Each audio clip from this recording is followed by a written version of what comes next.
Good evening, everyone, and welcome to another episode of the Bed Tech Show, where your hosts, Ben and Ethan, discuss bed at tech time.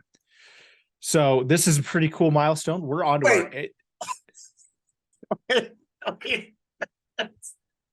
You just said talk about bed at tech time. oh dear. Oh dear. Talk about a Freudian slip there. Purpose. So I look up at you like, oh, did you do it on purpose? And you're No, going I just like, I'm like, no, pause. We gotta go. okay, we got to stop that. That was funny. All right. Anyway, that was like my mishap with Ender's Game and Ready Player One. Oh, how embarrassing. Yeah, that's my Freudian slip for the day. So hopefully that's the first I of loved many. it. I love it. We talk about bed at tech time. Tech time. That's how late we're discussing these things. Yes. It's bedtime. It's It very is clear. All right. Well, we've got a great show for everyone today. We're going to get started off with some layoffs in the tech industry again. Man, It's more layoffs. Yeah, it's a pretty tough time right now, especially in the tech industry. Amazon is reportedly going to lay off 10,000 employees. So they are, it just seems like nobody is safe in here. And right before the holidays, which seems like a pretty jerk move. So Amazon's upcoming job cuts will reportedly impact its corporate employees, specifically in the retail division, human resources, and the team working on the company's devices, which includes voice assistant Alexa, which is very interesting. Hopefully it doesn't state whether they're going to be doing anything in the shipping and warehouse division of their organization, which is good considering we're coming up to the holidays. Given the holiday season, probably a smart move. They're like, oh, we can't afford to make cuts there. Yeah. And here Amazon employs over 1.5 million people across the globe, which is insane how big they've gotten over the last 10 years. So that's seriously insane. That's so many people working for the same company. Yeah. I mean, this is pretty sad that, there's so many tech layoffs just within the last couple of months, and how quickly things have turned from the start of the pandemic. I mean, like start of the pandemic, we had those layoffs, and then there was a lot of hiring to try and get everything in these tech positions. And then now it seems like they overhired, and feel bad for everybody here. Yeah, I wonder too if this is just like a delay from the pandemic, because we had the pandemic and then we had like obviously money came in from the government to help with the pandemic. And I wonder if like the economic situation right now is a result of all that mess happening, the pandemic, then money being pumped into the market, and now it's, oh, we're having issues with, excuse me, I'm eating. We're having issues with the economy, and as a result, we have to lay people off. Like I don't know. I'm not an economist, so I don't know 100% the ins and outs, but I would imagine overhiring, thinking we're safe, and this inflation causing a recession has some issue with this, or some influence on this. Yeah, and it's strange. It's interesting to think as well. So I'm in the healthcare industry, and right now being in the healthcare industry with the pandemic, because it's still going on ish, kind of, that we're kind of seeing the extent of this as well. My company right now is pretty much instituted a hiring freeze. They're definitely not hiring as fast as they used to. I think, at one point there were over 1,000 open job requisitions, and then now there's significantly less. Yeah. So, same with us. Yeah, it's not just affecting the tech industry. It seems like it's affecting everything, but with how big these tech companies are, they get most of the news coverage for it. Yeah, I agree. And given how big these tech companies are, you think they could be a little bit more stable with their hiring and firing, but that doesn't seem to be the case. The one thing I think that's frustrating to people is you look at the ownership. So I read this today, CNBC article that happened this morning. Jeff Bezos says it's really hard to give away money, while his ex-wife announced that she gave away $2 billion in the last year. And then it's like, oh, really hard to give away money, but then you fire a lot of people. And to be fair, those two are not directly related. Like, you can't just give money because you own your stock and you own a percentage of it. You can't just be like, oh, here's my stock, right? That has influence on the markets, has influence on everyone else's ownership of stock if you start selling it and giving that to people, right? With that being said, there's arguments to be made that Amazon does not need to be so stringent on their margins to cause these layoffs, right? Right. Jeff Bezos has Amazon is valued at a ton of money, right? Yeah. They don't need the extra 400 million valuation. They don't need the extra, 10% margin on the bottom. That's not going to significantly decrease their valuation, right? Right. But the layoffs here are significantly impacting thousands of people's lives. Right. And that's what's sad, especially the timing, like you said. That's Yeah. just frustrating. It's right before the holidays. And yeah, that was interesting because I was going to talk about that as well. Jeff Bezos is looking to donate money. And I'm thinking, well, how about you increase the minimum wage of your factory workers a little bit there? And, you know, definitely that would help out a lot. And then maybe you wouldn't need to lay off so many people. However, I digress. Yeah. Yeah. Yeah, exactly. Yeah. It's like you can complain about having too much money, but if you really wanted to, you could do something about it. Right. And it's just unfortunate. You hear him say that where his ex-wife is donating billions of dollars and not a problem with it. I mean, granted, she may not have the same influence and her decision making might not have the same impact on the markets as him. But if there's a will, there's a way, bro. Like, Right. you're one of the wealthiest guys on the planet and you're saying like, oh, it's so hard to donate money. Like, dude, you have people you can hire to help you figure that out easily. Yeah. Just sign here, Mr. Bezos. Sure thing. All right, that's 400 million being donated. Like, Right. whatever it is.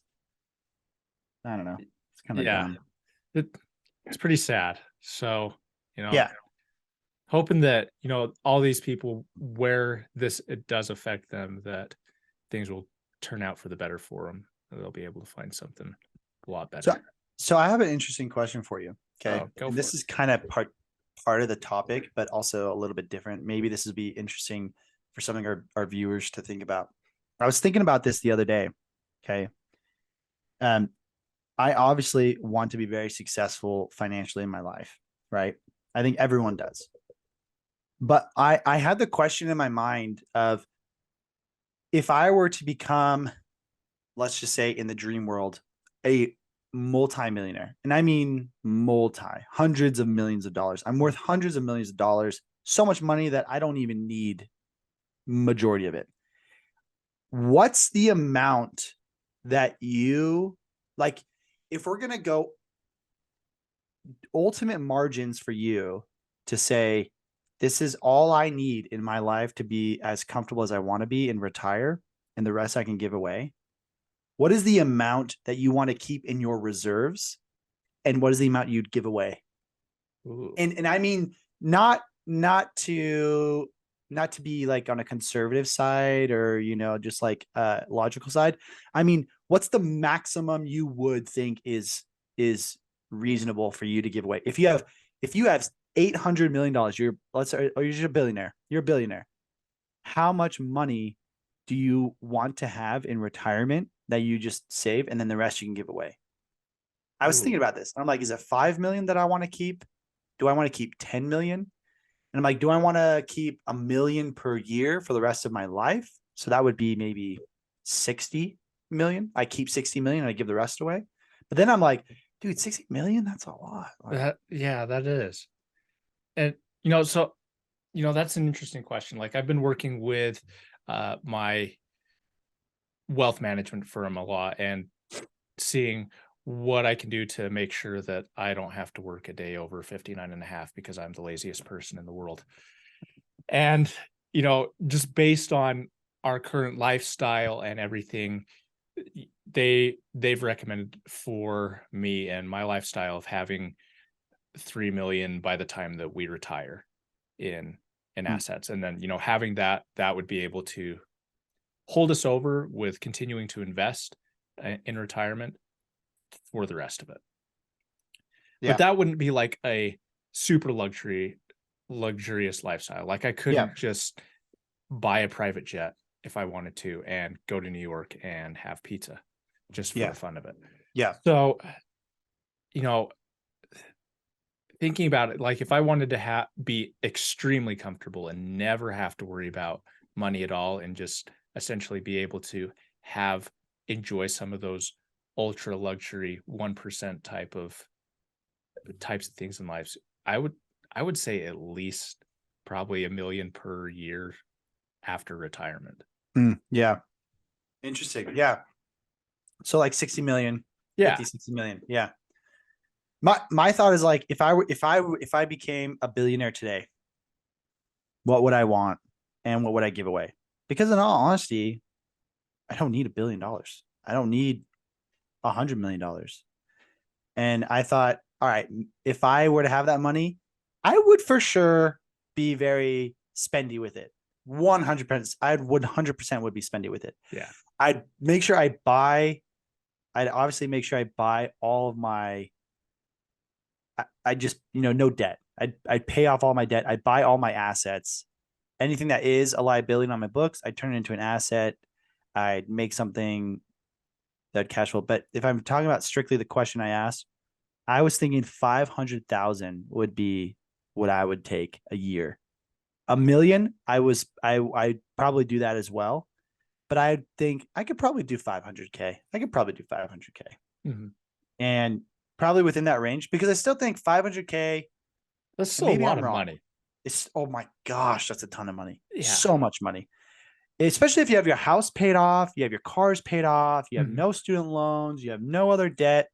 Dude, that's so much money. Like the majority of your expenses go to house and cars and loans, right? Like Right. that's where the majority of your money goes. So like first class tickets on airlines, like 5-star resorts. Like in all honesty, I don't really like 5-star resorts. I feel like it's a little too beyond my bougie, like it's too bougie for me. Look at me, I'm wearing a beanie for heaven's sake. Like I'm like I'm not like 5-star, but I'm not like 3-star. I'm like right the 4. Like Yeah.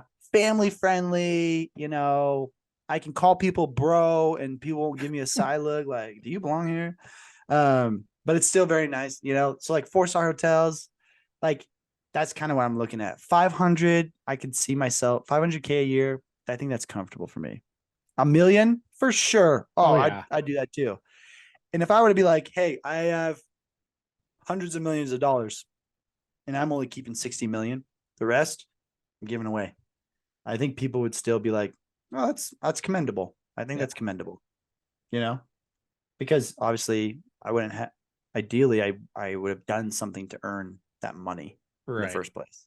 So I feel like there should be some kind of stake where I get to keep my money, you know? Right. Exactly.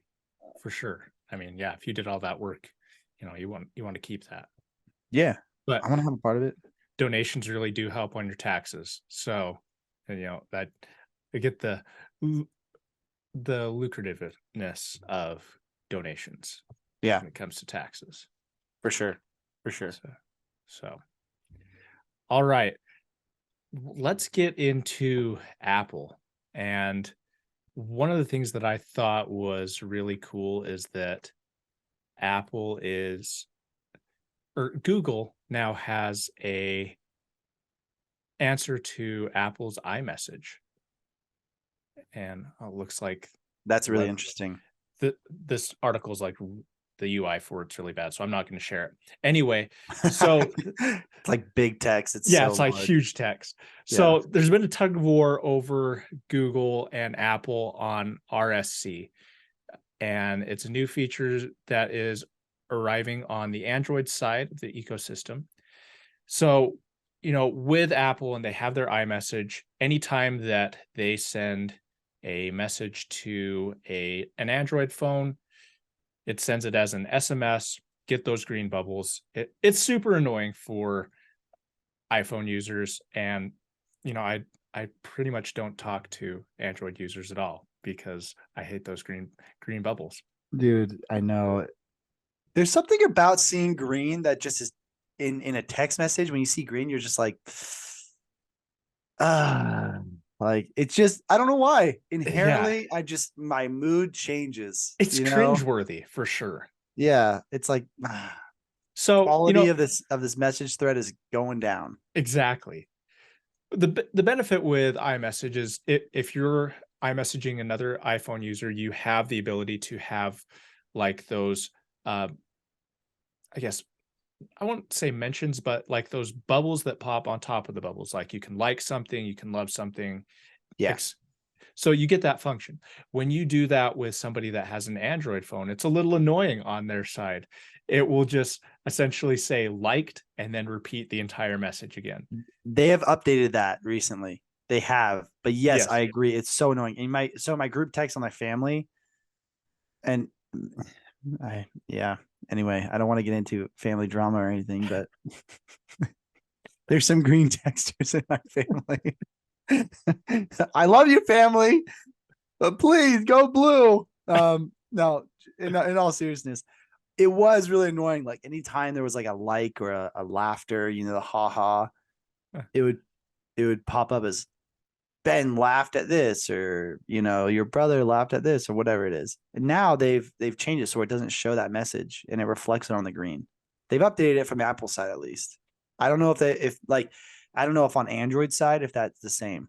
Yeah. So with Android now, they at least with Google in their Google messages, they have a way of seeing how that comes in and putting a reaction on the Android side. Oh, nice. But when Android goes to do those same reactions to an iPhone user, it sends back as liked and then the whole message on the Apple side. Oh my gosh. So now it's this battle, and essentially this is in Apple's court of whether they're going to adopt this and make it easier or just leave it as is. And I'm pretty sure they're just going to leave it as is. Yeah. What are your thoughts on it? No, I agree. I think it sounds like Google's trying to be like, all right, now we're gonna make Apple have the annoying experience. But I think Apple's just gonna be like, we will take the annoying experience and it will further emphasize that you are very annoying. You know what I mean? Yes. That's kind of what I think of it. I don't think Apple's gonna do anything. Apple, I think the attitude they have in this regards is we're gonna do our thing. We're not gonna react to you or anyone else in the market because we believe we're the market leaders in many aspects. Whether I agree with that attitude or not, some parts I agree with, some parts I don't. From a user experience, I do think Apple is in the lead. My user experience with Apple is phenomenal. Phenomenal. From a feature innovation aspect, I don't think they're there anymore. We've talked about this. I think Yeah. we talk about this almost every podcast, actually. But It's a with that recurring being theme. said, yeah, I don't think Apple's going to do anything. They're not the ones that are going to be reactionary. They're like, all right, fine, like Yeah, you can react to us, but we're not going to react to you. they're gonna take the petty approach to this and just not do anything. Yeah, And yeah, because I agree. They think they're right. They think they're the market leader. So why should they change? So, yeah, exactly. it's unfortunate that there isn't a universal way that Apple will adopt to make sending messages more secure with everybody else. However, I do appreciate what they've done with communicating with iPhone users and Yeah. the iOS ecosystem. Yeah. And Yeah. I'm just glad the majority of my friends have an Apple iPhone, and I have blue text with them because, you know, those green texts. It's almost if we can't be friends anymore when that happens. Yeah, I know. And anytime I'm working with like any kind of vendor, or if I'm buying something from someone or in their green text, I'm just like, ah, not top quality. Yeah, Not top quality. I just is immediate stigma. It's 100% bias. There's yes, no validation for it. It has nothing to do that reflects their actual service that they're offering to me. But if I'm like texting about, like for example, the holidays right now, Christmas lights, and I'm like, hey, I need Christmas lights to be put up, and they send me back and it's green message. I'm like, all right, I'm gonna find a guy that's got a blue message. yes, I'll pay $50 more for a guy that's got blue messages. No, obviously it's a joke, but like I just a feeling I have, right. it's this weird bias. It's a weird bias. It's even something that I've thought about, like adding it as an interview question during a hiring process for our team. That you know, mandatory they need to have an iPhone in order to be a part of the team. Otherwise, it's not a good fit. They're gonna come out with laws, discrimination laws about tech. Yes, Like, they'll become a protected class. yeah, exactly. They'll add it, right? It does Uh, not. You cannot hire someone based on the tech stack they have on their personal level. yes, It's like, oh yes, I can. Yes, I can, and yes, I will. there'll be Apple or bust. there'll be litigation over that for sure. No, 100%. They didn't hire me because I use an Android. Darn right, we did hire you because of the Android. Oh, geez. Well, speaking of Android and emergencies, Apple has now finally rolled out their emergency SOS satellite alert service when That's you're off cool. the grid. That is So, awesome. yeah, Apple is trying to give iPhone users a measure of safety even when they're in a place without cell service. They launched their emergency SOS via satellite, which allows users to detect emergency services when they're off the grid. And this service is available for iPhone 14 customers and is free for the first 2 years. Wow. So iPhone 14 customers and free for the first 2 years. Yeah. Do they say the price? Do they say the price of what it's going to be after that, like a No, renewal price? they don't have that. So, Oof, that could be a yeah, trap. it could be a drag, but I think they're going to probably just bundle it in with Apple One service that Oh, they have, and that'll yeah, just be another service. that makes sense. Yeah, So, that definitely makes sense. it's kind of interesting though. Like, so all iPhone 14 users now have access to this. However, I'm not probably not going to be able to utilize the full value of this free for the first 2 years because I'm not off the grid that Yeah, often in such a yeah. way that I would need to utilize this service. I mean, I go skiing every now and again, and that could be helpful, but it's not like something I can go test out and try for the first 2 years. Theoretically, I might not even need this for 2 years, and I Hmm. would not have used my free trial. Yeah, that's fair. That's totally fair. So essentially, your change would be you have a 2-year option to use, and you can begin it whenever you feel like you would begin using it. Yeah. Like if I knew that I was going to go on the backcountry hiking trip where there was absolutely no cell service, that would be something that like before, hey, I'd like to opt in to utilize this free trial. So I Hmm. have it. Yeah.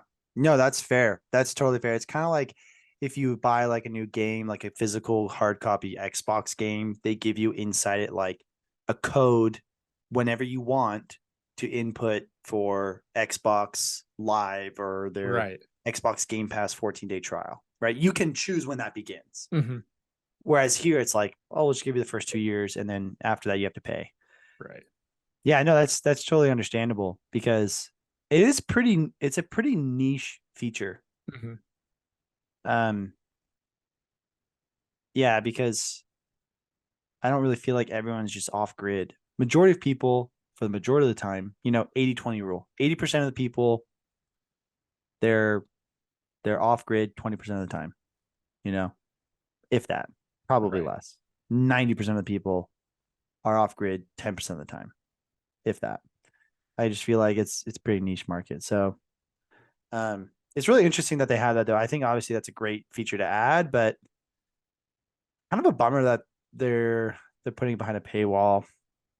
I don't know. Yeah. Hey, you can have increased safety if you're rich, Yes, you know? for a price. Yeah, for a You can save price. your life. Everything's a price nowadays. Yeah. So, Pretty, cool pretty feature, but yeah. I I wish that it could be utilized. I wish it could be utilized better for the end user. However, I understand why they're doing this. It's their business. They've got to make money. It's just unfortunate of how it will land on the consumer for this. so I wonder if this kind of triggers my own thought. Let's say we look at this market of safety features via satellite, right? Because that's essentially what it is, right? Mhm. They're able to kind of understand your safety based on location and data that's fed to their satellites. Is that right? Am I wrong? Am I wrong Yeah. there? Okay. Starlink. I feel like Starlink could make a massive impact here. Partner with uh, potential carriers or maybe third party insurances or whatever it might be. Like Geico could be like, hey, we partner with Starlink. Now you can, through our app, if you allow tracking when you're off grid, we can track you and make sure you're safe. I don't know. It's Whatever it might be. interesting that you bring that up because I believe Starlink has partnered with AT&T. Oh, so yeah, there you go. I'm just going to confirm that. Yeah, so AT&T is planning to support remote calls and texts with satellites, and Yeah, SpaceX for Starlink has the been the one that they're partnering with. that's crazy. Yeah. Oh, So, actually, it's T-Mobile, their partnership with SpaceX, and AT&T is coming up with their own satellite coverage service. oh, got it. So interesting to see that. Yeah, so I mean that's a great idea. I think with Starlink, they already have all those satellites up there. It makes sense to utilize that for emergency situations or even just as a part of the cellular service itself so that Yeah, you because always have cellular service. then you wouldn't really need this service from Apple. It'll become obsolete, Right. right?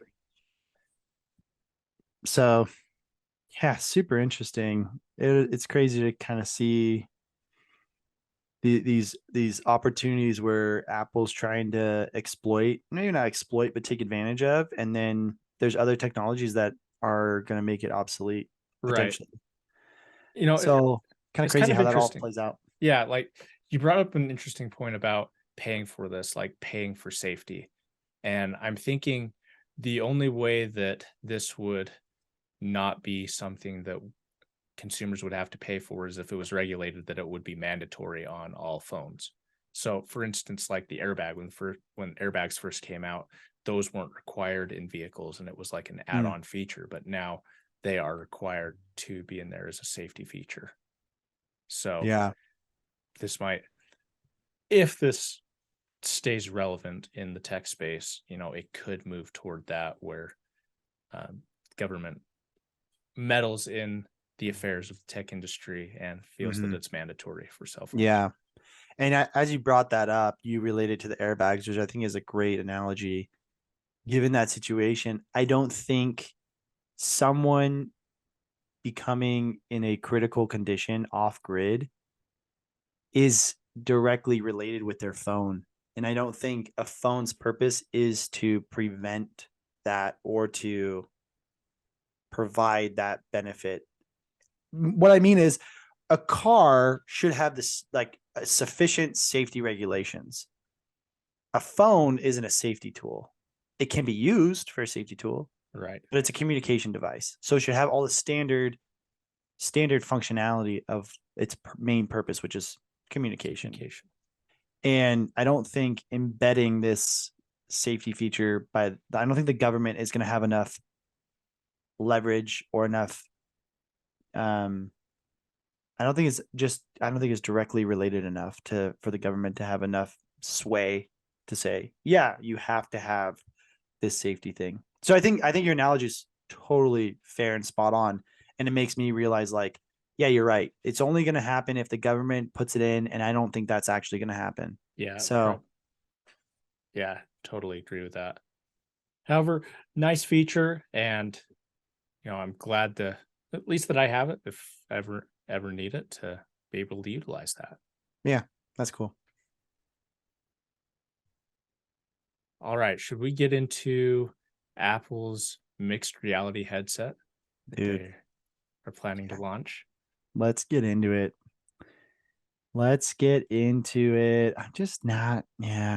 I'm not a big VR guy. I just don't. I'm not either. I mean, I I like playing Beat Saber every now and again, but it's not something that I play often. I don't even have a VR headset. Yeah.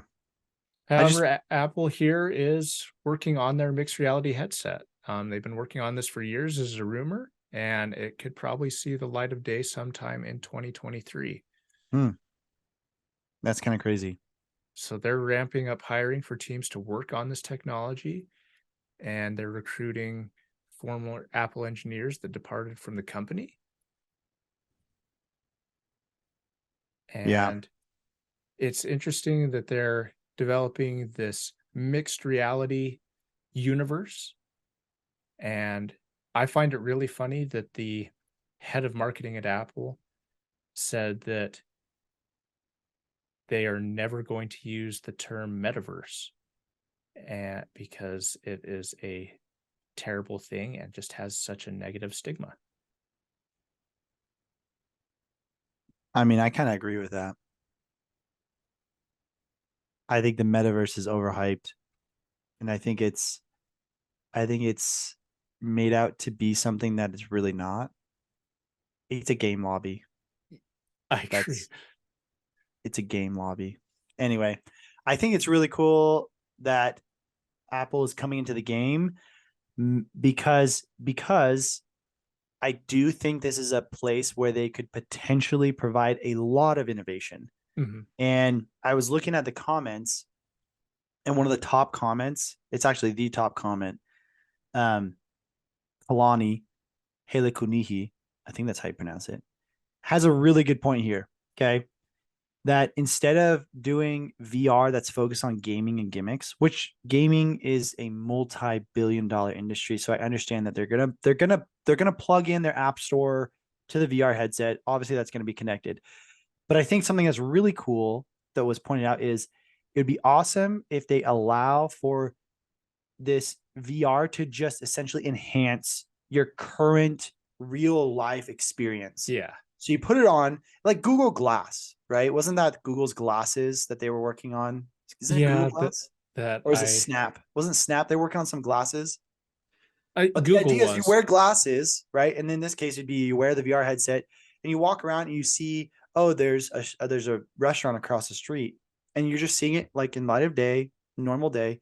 But then it'll pop up like photos and reviews live on your visuals as you're looking at it. Photos and reviews of the food there. It enhance your daily life. Enhance your daily life. Data. So what Kalani says here is, so add the same data detectors like we have for photos to open links from the real world.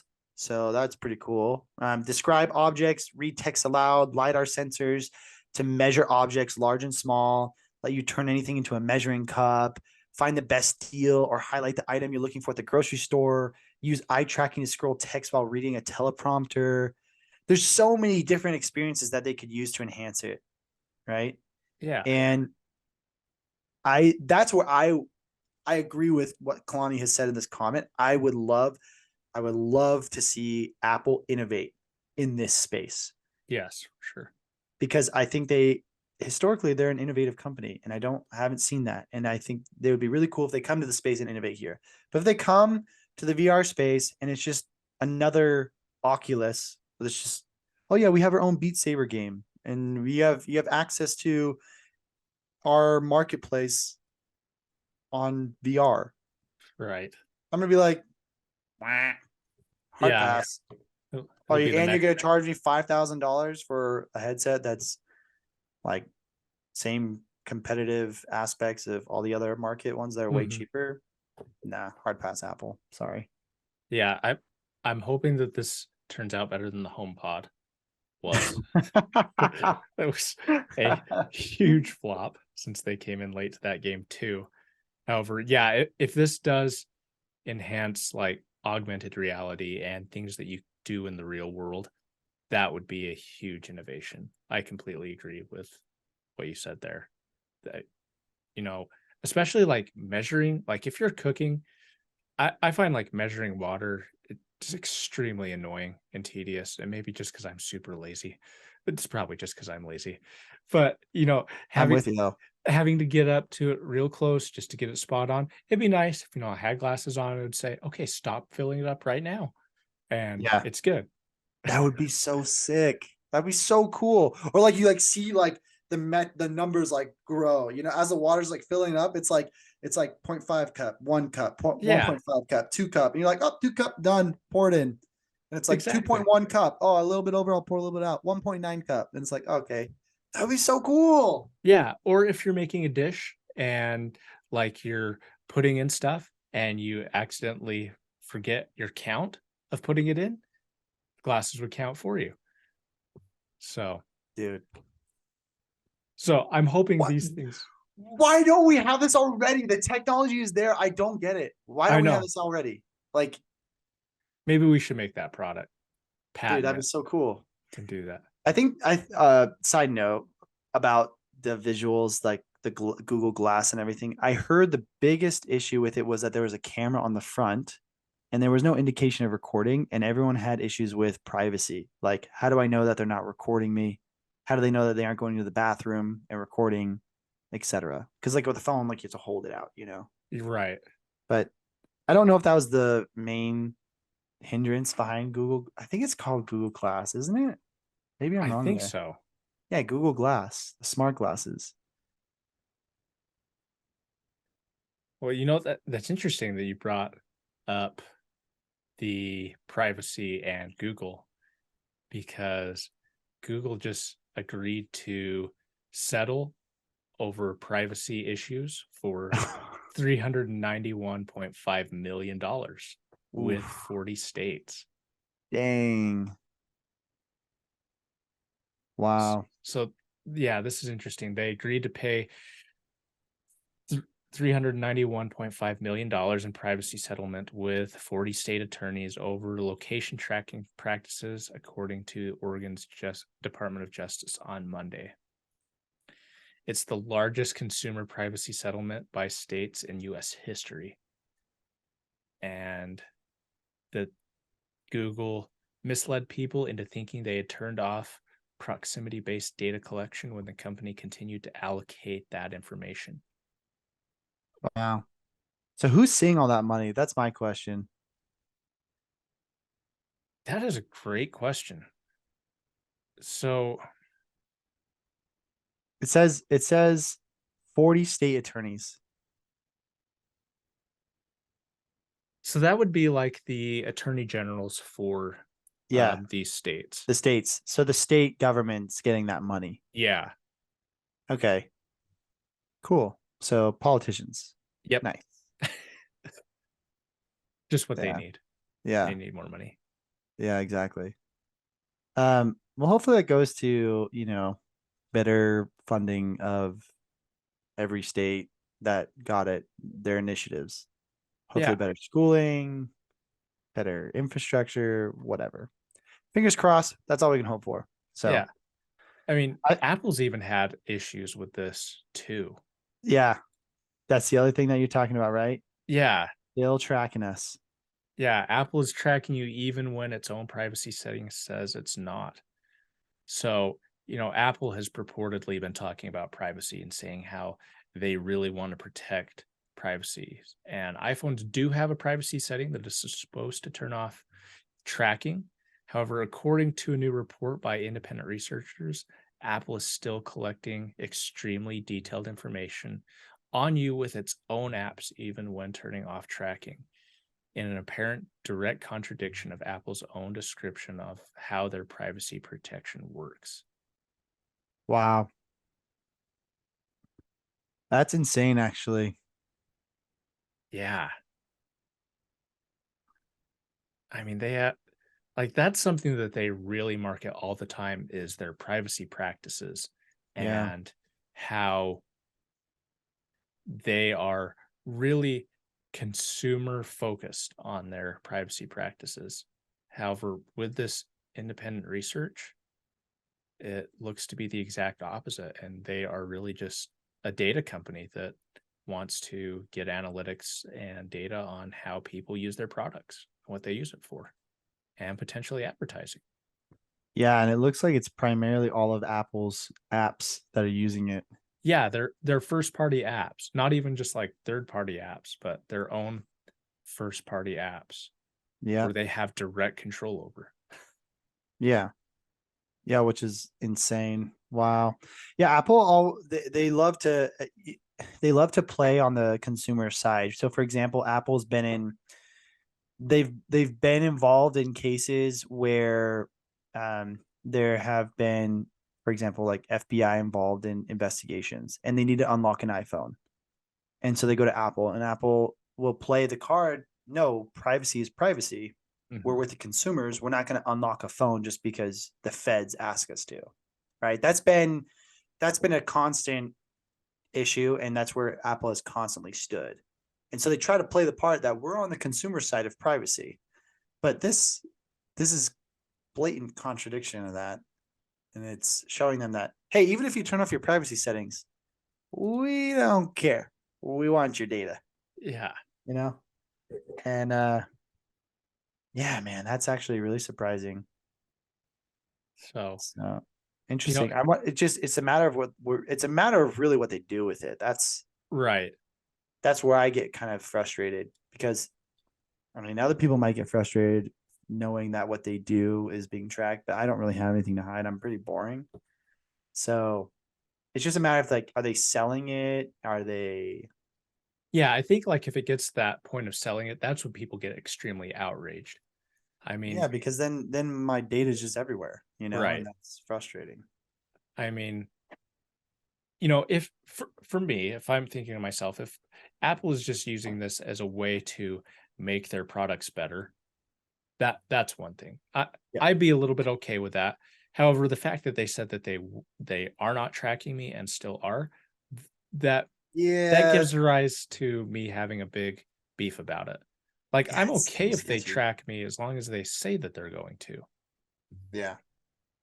and that I agree to Same. that. Yeah. And if I opt out, they should respect that. But Right. not.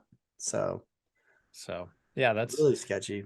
that's really sketchy. It'll be interesting to see how this plays out if, there's going to be more reports or if lawsuits come out of it.